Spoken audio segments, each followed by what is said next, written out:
Today's conversation is one I've been really looking forward to because it brings ERP back to where it matters most, the mindset of the CFO. I'm joined by Rui Teixeira, a fractional CFO in the life sciences sector, who helps organizations move from ERP dread to ERP confidence by reframing finance, value, and leadership. In Rui's world, ERP isn't just a system decision, it's an emotional journey as he outlines in his insights pack. ERP is often viewed as painful, expensive, and overwhelming, and much of that fear is created long before technology ever arrives. Rui brings something different. He shows CEOs, boards, and C-suite leaders how to turn cost anxiety into value clarity, how to build early momentum in the first 90 days, and how the psychology and culture inside the organization can make ERP either a burden or a breakthrough. What stood out to me in his guide is his emphasis on leadership, alignment, especially the relationship between the CFO, CIO, and program sponsor, and how that dynamic shape the tone of the entire transformation. So today we'll talk about why ERP dread exists, how to replace it with confidence, what metrics really matter to the board, how culture and communication influences success, and what mindset shift every leader needs if they want ERP to become a true value engine. Rui, welcome to the ERP Perspective. Excited to dive into this with you. Afternoon, Rui Teixeira. It's great to have you on the ERP Perspective. How are you? Hi, George. I'm fine. Well, thanks for having me today. I'm very glad to be able to share my experience with you and with your viewers. Well, I will try to give that perspective that I think it's, I would say, often not taken into consideration, but it is the link between the integration and the project team, and also this important link with the board or the senior managers in these type of projects. I mean, I know one of the topics as well was sort of helping organizations transform that ERP dread into ERP confidence, but reframing finance, value, and leadership. But I know obviously finance is a big topic for you, but why did you want to go into that topic and speak about that today? I would say it's a great question. I've watched the interviews with Judith and Jacob, about the so-called phase zero, which I agree. It's very important for a company to assess that stage. I personally call it the ERP readiness assessment, and not phase zero, but ERP readiness assessment. And I think it's very important. But before that, in my point of view, in my opinion, and it's something, that historically CFOs, including myself, have not been doing, I would say, effectively. It's the communication with the board and the rest of the senior management, the rest of the C-suite management. And I believe it's why very often ERP migrations are seen as being, a finance or an IT project. It's because of that lack of communication. I think if the first step is for CFOs to communicate, the added value of an ERP project to the board, it's what's going to bring to the company in terms of value and accountability, and by running it through the board, you're going to give, I would say, a real sponsorship to the project, because it's not anymore only the finance team, but it's the overall company. When the project is endorsed by the board as being, a strategic objective for the company, it makes, things, I would say, much smoother. Why? Because you are going to implement, a real, I would say, real RACI, defining the roles and responsibilities of the senior managers and having these, I would say, embedded in their yearly objectives. And in terms of the CFO being involved in any ERP project, I know it tends to be the CEO, the CIO. Why do you think CFOs aren't included as much as they potentially should be? And what sort of impact do you think that would have if they were involved more? Well, I think it is because very often, or at least, in the type of companies that I work with, in small startups, small and mid-tier companies in the life sciences. The CFO is pretty much focused on the survival of the company. I mean, financially speaking, they are running from, investors meetings to investor meetings, and they don't have, I would say, the bandwidth to focus on ERP.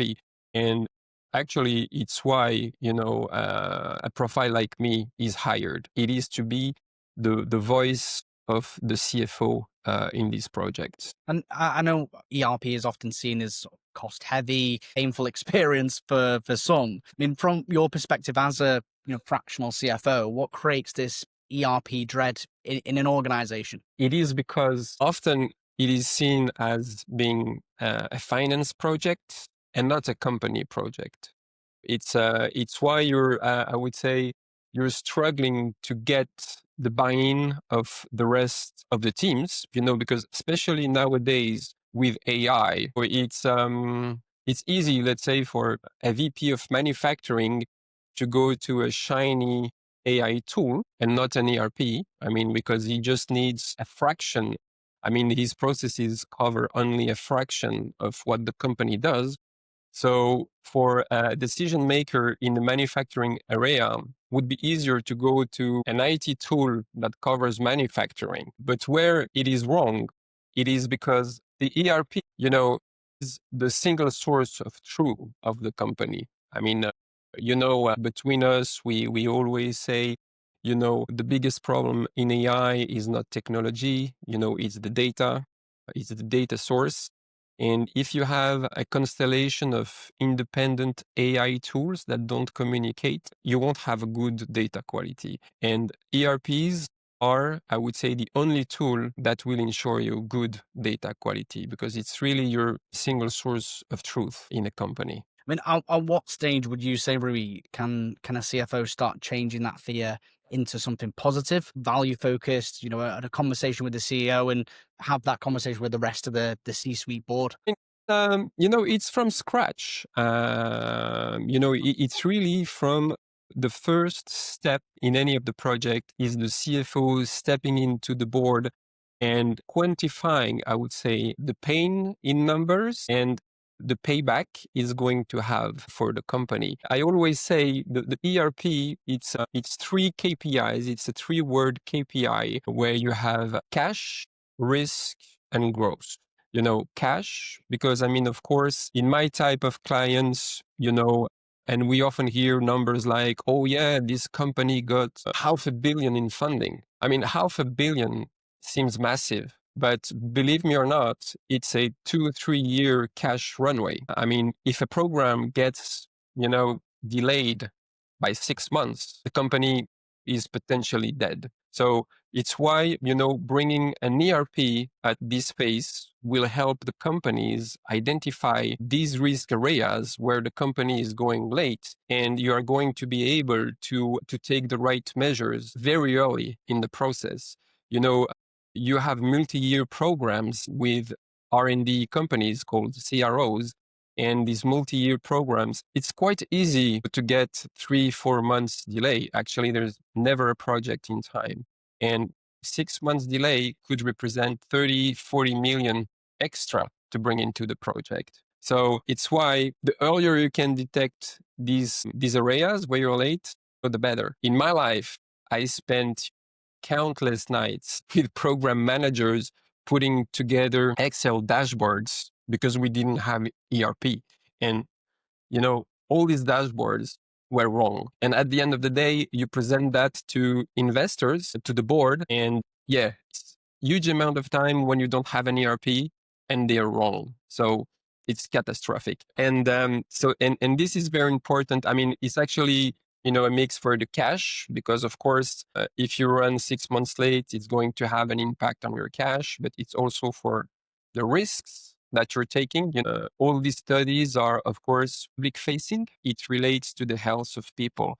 So it's really, really, I mean, you really have big risk when these programs, go wrong because you don't have I would say, the appropriate processes that go along with that. And the last case about growth, when companies, start to scale, it's obviously going out to different countries. Nowadays, any modern ERP, they have country editions. So it's very easy to, enter in France or in Germany because these countries, so they have different compliance rules.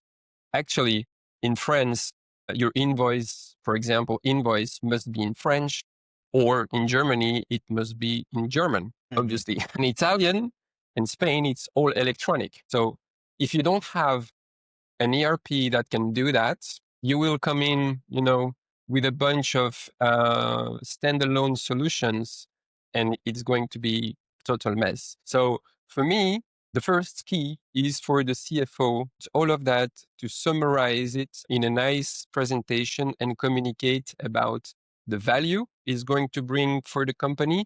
And, for all, I would say, the steps and the teams. So, Rui, I know you mentioned regarding the electronic invoices, and I know there's been a lot of changes in the last sort of couple of years with how invoices are formatted in different languages, but also certain countries now require certain formats and they have to be electronic. And how has that affected ERP, but also your role as a fractional CFO? Well, it's a good question. I mean, as you said, with the standards, so often it's it's the question of getting, I would say, the right standard and the right platform to make the electronic billing.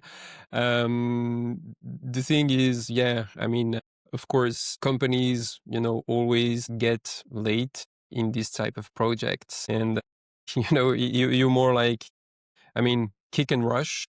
So you really go to, I would say, minimal requirements.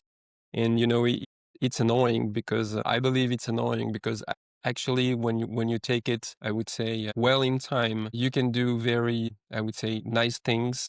For example, 8 years ago for a customer, we simply managed to have a process with 0 people involved for the invoicing, for the electronic invoice, because the customer would acknowledge the receipt electronically, and it would trigger the generation of the sales order into invoice and email the appropriate format directly. What is great with electronic invoices, is that your customer is going to receive an invoice in Spanish and you print it and you can have it in English or in German, whatever language you would like, because the format simply enables that. Fantastic. And I know, coming back onto the value add of an ERP system, how can a CFO translate ERP into concrete value and turn that into a story that resonates with the CEO, COO, and the rest of the board? Because I know, obviously, cash, risk, growth, and scalability. What has worked for you in sort of practice when presenting business cases, and what are the key metrics that you'd maybe display? Yeah, well, my story is a story that I experienced some years ago with a VP marketing of a company doing, I would say, with a lot of public facing advertisement in the automotive industry. The VP was complaining, invoices were always paid late, didn't know how the marketing budgets were running, and it's very annoying when you have TV spots or, advertising on internet, etc. It's very annoying to not know where you stand, So when I joined the company, I analyzed why these late payments, and I simply found out that the marketing team wasn't using the PO process that was in place in the company. They were disrupting that process and just passing invoices to the accounting team. So the awful result was that some historic partners were refusing to work with the company if they were not paid in advance. So really a big cash impact. My role, actually my action, I educated the marketing team that the overall PO system was not a scrutiny and control system over them, but was actually a way to make the information run smooth up to their financials, to their profit and loss, actually. So we started by I would say, yeah, with little steps, like, okay, let's go for this invoice. I mean, for this, we are going to create a PO. When the PO is approved, we are going to send it to the marketing agency. And when the marketing agency confirms the job is done, they send the invoice, we are going to trigger the payment. And, with these little steps, it really showed the team that by following the rules, we made, payments on time. So the agencies were no longer asking for advance payments. And the VP of marketing was super happy because he had a live dashboard where he could control his people if they were on time on getting the quotes, raising purchase orders. So like a 100% transparency on their budget, and how they were running. So it was a big impact, and here I'm talking about nationwide programs in Switzerland. So quite some money in marketing. And this is, a clear example that even for marketing people who hate all this finance stuff, an ERP, when used the right way, is definitely an asset and it creates value. We currently don't need an ERP system yet for the ERP perspective, but in the future, obviously doing these podcasts and the media production we do, I'm sure there's a lot of lessons that I can learn from you and on how you've helped businesses and how you've helped them transform. But it sounds like that particular case had a massive impact globally on all of their finance functions. Yes. I mean, because it totally changed the picture with the marketing agency where you have, 5 million Swiss franc budget. And if it avoids you to pay, 50% of that upfront, I mean, it's a big relief for the cash manager. Definitely. And I mean, zooming out on sort of the whole ERP sort of project, the early phase of the ERP sets the sort of emotional tone for the entire journey. What can leaders do in the first 90 days to maybe build excitement, clarity, confidence instead of maybe skepticism? Well, for me, it's 3 words. It's communication, visibility, and champion. And yeah, the champions for the project. So communication, I mean, it's obviously very important when you get the board approval to communicate widely, why the company needs to undergo that transformation. It's also very important to, identify probably, 1 or 2 of the biggest pain points in the and to provide a demo with real life data. For me, it's a communication, I would say, asset that matters. I've seen a lot of, great demos with the full capability of the system, and the users, after 5 minutes, you've lost them. But when in a demo you use a vendor or a customer that are familiar to them, they will go, oh yeah, with this one, we always have this problem. Yeah, look, so for this problem, here is what the system can do. You're showing just a little tiny fraction, but a fraction that is going to solve one of their known pains. And it's, in my point of view, we often talk about quick wins. So that's a quick win that is going to make your communication better. That's going to improve your communication. Then visibility.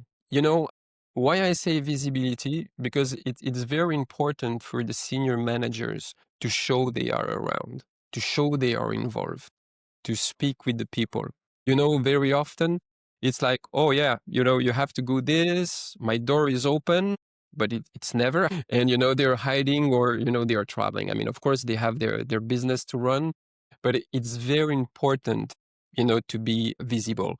I remember 27 years ago when I started my career at Procter & Gamble, we were doing an ERP migration. It was my first ERP migration. We had a boss every day. He would come around. We were a team of, I don't remember, 50 people. And he was coming and say hello to all of us. He was present. We could see him. He was aware of what was going on. So for me, for the senior management, my advice to the senior managers during not only the first 90 days, but even more important during the first 90 days is be visible. Okay. Not behind emails, not in conf calls. Yeah. Be present, be visible. It sounds very cliche, but it's like treat people like people. You know, Yeah, they're yeah, yeah. human beings, and what you would want is that connection and feel empowered and have that confidence that someone trusts you with this project. And just to go back onto the part with when they're doing a demo or showcasing a topic, if you can make that to a certain case study that they've already done, people want to learn or approach challenges that they've personally had. But if you're giving an example that nobody's seen before, people are going to be thinking about what they're having for dinner or how or what plans they have for the weekend. If people aren't going to be involved in it, I mean, it's a great example. So just to sort of summarize the 2 points, is obviously try and make learning more fun and familiar to what they've done previously. The leadership team being there and present, and that door, I think everybody in any roles experience that when management say, "Oh, my door's always open," but they're not in the office. So you can't communicate to them. But and then it brings you nicely onto that third point. Yeah, and the third point, is the champion. It's choosing, I would say, the right champion. For me, I mean, I've seen this, going wrong many, many times. In the sense that sometimes, and it's true in smaller companies, not in big ones, I think, but in smaller companies, the champion is often the higher position. So, it's the manager or the senior manager or the director, but it's not a person, that is directly connected with the business, with the day to day. And for me, that's a big mistake. I always take the example, of during the Middle Ages. I mean, when the kings were sending their champions to the battle. I mean, the champions were never the prince, was never the duke, was always the guy who was trusted and respected by the soldiers. In an ERP migration, that's the same thing. If your champion is that senior manager guy that is always closed door in his office, nobody is going to trust him. But if it is the guy that sits in front of you, that, he knows how to do the job, he understands the thing, you are going to follow that guy. You mentioned before the trust. So, I mean, you follow someone you trust, and especially the message, if the champion is on board, he's going to be able to, I would say, communicate the message in a much positive way than a senior manager, I think. Yeah, 100%. You trust what you can see. Mhm. And if you can't see it, then how are you supposed to trust in that leadership or all those people that are supposed to be supporting you in the team in the project? So I think that's definitely a good thing to raise. And I know we've kind of covered most of this, but quite a lot of the project is due to culture. It's due to the psychology. I mean, is there any other sort of blockers that you see inside organizations that maybe make ERP projects feel overwhelming? And is there any other strategies or any other advice that you'd give to a team or an organization to overcome those blockers? Blockers. Well, I mean, we've discussed this. I mean, blockers, it's always the negativity and what we see on LinkedIn, that I really hate. It's always communicating on negativity. I mean, the four, I would say, most common blockers, it's one, fear of losing the job. Yeah, the company is improving processes. I'm going to lose my job. Then it's, I'm not going to be able to adapt to the new way of doing. So fear of making mistakes, workload. This comes on top of my day-to-day responsibilities. Mhm. And the last point is lack of recognition. Why am I doing this if the guy that is going to get the bravo, he's my manager? So these 4 points, are largely known. Yeah, largely fear. It sounds Yeah, like yeah, fear. I mean, I say people like new things, but they hate to change. yeah. So the way I put it, I mean, honestly, with people is a personal challenge. I put it one as a game with people, and Mhm. two as a challenge as what I explain, for example, when people tell me, oh, I'm going to lose my job. So I always tell them, losing your job is not a question of new ERP. it's a management decision. You can lose your job if there is no new ERP. So this new ERP represents one occasion for you to have your voice heard and for you to learn a new skill, okay? Because, I mean, you're going to learn a new ERP, you are going to participate in a project that is going to teach you something, because it's impossible not to learn anything new in a project. So it's really an opportunity for you to grow. Maybe not with this company, because maybe your job is going to be made redundant, but it's an asset for the future, for you, for the future. And then, I mean, we make little games, it's how much can you get before me? For example, when we cleanse data, I cleanse data personally. So sometimes we share the database. I'm like, okay, I'm going to do 500 records. If you finish your 500 before me, you can go home. But they have to be well done, of course. So, and we put games in place. It's like, okay, who's going to beat who? And all of these things, of course, make things, I would say a little bit easier. Also with workload, and fatigue. I mean, sometimes you can't, I would say, overcome this, but you can definitely prioritize. I mean, there are things, I've said, so many times to people, why are you doing this? Yeah, because I'm sending it to this person. What does he do with that? I don't know. So try the following. Focus on that. Don't do it and wait until he reminds you. And most of the time, the reminder never comes. So, and this, free time, and it's part of the game because I mean, of course, you cannot run everything by the board, of course not. But I make it as a game, play fun with the teams, and let's try to beat each other. Yeah, I mean, I think coming back to that champion of the project, I think people overlook the culture, the champion, if you want to call it that. But those people do change how people work, the psychology. If you can come to work and someone's confident, positive, happy, it rubs off on you as well. So I think your businesses do need to look at that culture champion as well as obviously the people that work very hard. I mean, I'm sure the culture champion works very hard as well, but in terms of adding that sort of air and that fun, as you mentioned, to have them games. But I know sort of transformation energy or positive culture often comes from the top.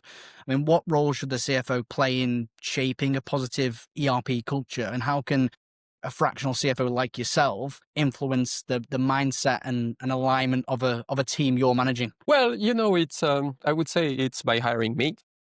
Obviously. No, I mean, sometimes the CFO or, like the senior management of the companies, they of course are busy, doing their thing, running after their objectives. What is important, it is to delegate to the right person, would say. I mentioned previously, as a fractional CFO, I work for CFOs who are busy for the survival of the company. And I'm on the project. I am their voice. I am their voice. I represent their authority. And, I represent, I would say, their care into this project. I cost some money. So when a CFO puts money on me, it means that he cares about the realization of the project. So for me, it's a big sign. And then after, in terms of, of the shift of mentality, I'm going to give you an example, real one, real life, about the negativity of the people. I used to manage a team during a project, not easy project, after a company being acquired by another company. So, like a real tense atmosphere, and people were coming to work really, I mean, demotivated. And one day I saw a person, entering in the office, like really, sad face, I mean, not motivated. And I told the person, two options. Either you go home or you go back and re-enter with a smile on your face. Because, for me, it's, and may sound cliche, but if you are locked in a room 8 hours with people who are not happy, makes everything more painful. And sometimes it goes, in my point of view, with that culture of courage, where you have to try things, you have to try new things, Of course, people were saying, oh, this guy is crazy. I mean, definitely is nuts. But, that worked. I mean, these little actions, the game of if you finish before me, you can go home. The first time this happened, the person was like, can I really go home? I was like, yeah, you can do whatever you want. I mean, you can go home. Your task was do this, beat me, you beat me, go home, And when you take these steps, you build that trust, you build that confidence, and, people follow you. And I tell you, they really do follow you. I think that culture aspect, or making work fun, can completely transform any team or any business. You've got to have that personality and that confidence in allowing a team to trust you and understand them and listen to them and understand how to navigate that. But yeah, you're right. That positive atmosphere and positive approach can completely transform any division. I mean, you've witnessed obviously ERP initiatives shift from painful to successful by changing the leadership tone, as you mentioned there, communication, or you even mentioned sort of the incentive side. And I know, I mean, what's one real example where maybe the mindset shifts turn sort of an entire sort of program around? I know you mentioned that one there with that individual. Is there any other examples that you've got from your career? I would say as well, most fun projects, I ever worked with for a small biotech company. I mean, it was a 100% finance-driven project that the rest of the company was not willing to participate. And even more, we were being sabotaged. I don't know if you say it this way, but we were facing sabotage. We were having an integrator coming to run UAT. IT team would shut down the Wi-Fi network. Funny situation. Obviously, we did the finance part. Everything we could do, we did, even with all the hurdles that were that were put in front of us. And one day, the company had a new CEO. This new CEO sent a very clear message. ERP is not an option. Everyone has to be on board, and the ERP integration is going to be on your objectives, on the objectives of everyone. So everyone has to adopt the ERP. And it was in the senior manager's objectives to integrate the ERP. And trust me, everyone was really rushing to be on board. And the mindset was actually very funny. And the funny thing is that all the people doing the work on it, I mean, all the employees, they were really on board with the project, but not their managers. So they were really happy to participate later on in the project. And you see the message from the CEO saying, this project is a key strategic project for the company. I mean, it was one of the pillars for the company to go public. Right, okay. Because, a nice ERP done, it's effective, but it also shows trust to the people. I mean, no offense, but a company, I mean, like international company that runs on SAP, for example, or Oracle, not to make anyone jealous, gives more confidence than a company run on a small, tiny ERP. And yeah, I mean, just the fact that people were seeing the ERP migration as finance for them became, optional. As simple as that. And of course, when you start by communicating your quick wins, like I got QA on board with us, and people go like, wow, they got QA? Really? The QA team, quality assurance, is usually the most risk averse and pessimistic team in a pharma company. You talk about change, they get goosebumps. You don't want to spend too much time with them. But that's what I like. In a project, I always pick the most pessimistic person, and my objective is to convince them it's working. That's fantastic. That's really good. And like I said, anybody watching it, I'd highly recommend to connect with you. Anybody looking for a fractional CFO, to definitely connect with Rui. I've known him for some time, and I would personally highly recommend him to my network.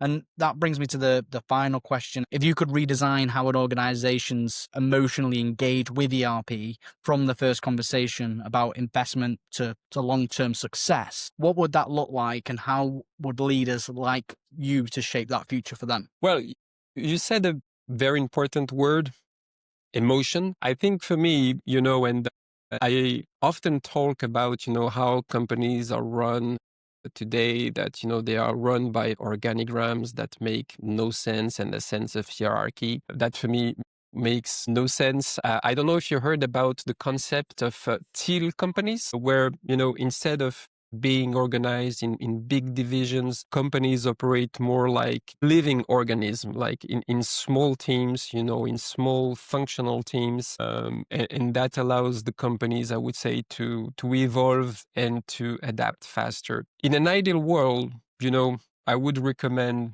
any CFO, because of course, it's an important investment. It's an important step for the company. You don't want to get it wrong, but at the same time, doing nothing is getting it wrong, So what I would recommend, the ideal world is like build one of these, I would say, little independent teams, and make them adopt the ERP. Use them as a pilot, and then communicate about their journey. I mean, what they succeed, what they failed, and use them, to make all that storytelling, to build that example, to build that culture, to say, hey, this team, they migrated. This business, okay, it's maybe a little tiny fraction of the business, but here is what they've done. Here are the lessons. And here is, what we will, avoid in the future.